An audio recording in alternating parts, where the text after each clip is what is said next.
کانگریس امیدوار سمیر ولی اللہ نے حیدرآباد سے نامینیشن فارم داخل کر دیا۔ حیدرآباد لوک سبھا حلقے سے کانگریس امیدوار سمیر ولی اللہ نے آج اپنا پرچہ نامزدگی داخل کر دیا۔ انہوں نے حیدرآباد ضلع کلکٹریٹ پہنچ کر ریٹرننگ افسر کے پاس اپنا نامینیشن فارم داخل کیا۔ اس موقع پر سمیر ولی اللہ نے کے ہمراہ تلنگانہ حکومت کے مشیر محمد علی شبیر، صدر نشین تلنگانہ اقلیتی مالیاتی کارپوریشن عبید اللہ کوتوال اور دیگر بھی موجود تھے۔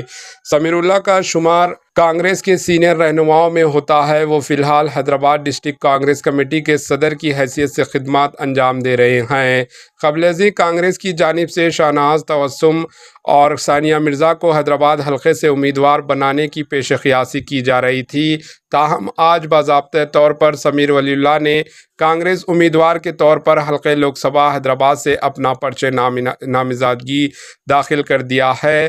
بتا دیں کہ یہاں پر آل انڈیا مجلس اتحاد المسلمین کے صدر بیرسٹر اسد الدین اویسی اپنی پارٹی کی جانب سے انہوں نے بھی پرچہ نامزدگی داخل کیا ہے۔ Bureau report AHN news. AHN news کو لائک کریں، شیئر کریں اور سبسکرائب کرنا نہ بھولیں۔